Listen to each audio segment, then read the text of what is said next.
Domenica 13 aprile si sono giocate le finali provinciali eccellenza Under 14 femminili.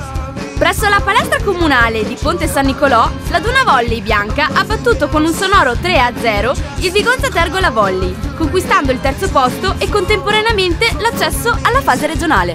La Duna Volley ha dimostrato maggior solidità nei fondamentali ed in tutti i set giocati. La partita non ha rivelato particolari sorprese. Tutto l'anno ci siamo impegnate per arrivare a questo punto. Noi speravamo che col Comitense potessimo vincere la partita e scontrarci con le ali, però questo non è successo, allora siamo andate contro il Vigonza, abbiamo dato tutto quello che potevamo e adesso siamo qui, siamo contente e speriamo di migliorare e che l'esperienza delle regionali ci faccia crescere sempre di più.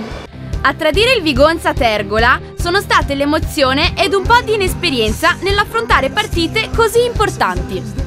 Intanto per una realtà come la nostra siamo più che contenti di essere arrivati alle finali dell'eccellenza.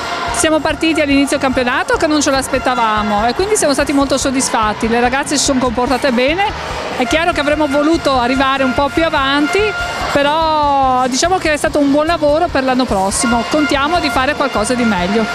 A Villatora di Saonara la finale per il titolo ha visto di fronte la Comitense Volley ed il Leali Padova.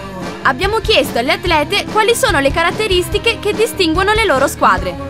Sì, abbiamo tutte atlete che sono in zona, il luogo più lontano che arrivano è da Loreggia e così va bene. Anche se viviamo lontane tra di noi, comunque in palestra siamo unite e riusciamo a fare gruppo, un bellissimo gruppo questo secondo me, e anche in palestra comunque nessuno manca agli impegni, agli allenamenti nonostante viviamo tutte lontane tra di noi. Leali Padova si è presentata a questo importante incontro con atlete dalle indiscusse capacità individuali e poco hanno potuto le atlete della Comitense di fronte alle battute al fulmicotone delle avversarie.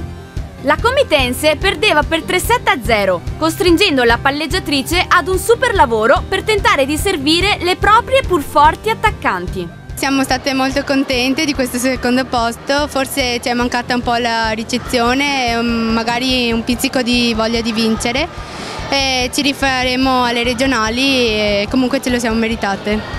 Un grosso applauso alla squadra vincitrice per la qualità del gioco espresso. Questo ci fa ben sperare per un positivo risultato alle regionali.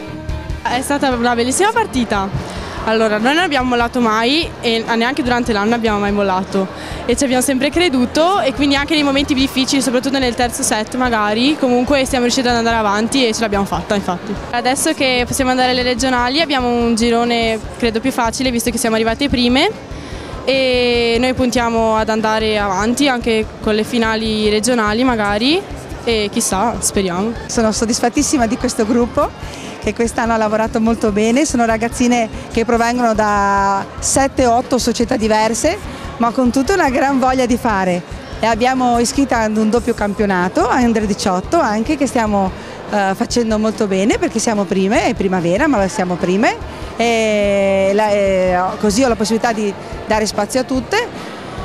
Sono felice di quello che abbiamo fatto perché le ragazze si impegnano molto e sono molto supportate dalla famiglia. Io ho un'ottima collaborazione con Elena Zaninello, con gli allenatori della 16 e della 18 e ho un ottimo dirigente, Claudio Pocorobba. Certamente le squadre in campo hanno offerto un bellissimo spettacolo, un po' meno dalle gradinate, dove ultimamente è di moda fischiare l'arbitro nel momento della sua premiazione.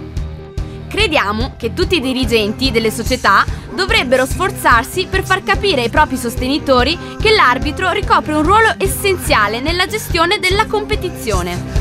Lo scaricare sul giudice di gara le colpe di un risultato negativo potrebbe diventare un alibi delle proprie sconfitte, che possono essere superate solo migliorando il proprio livello di gioco.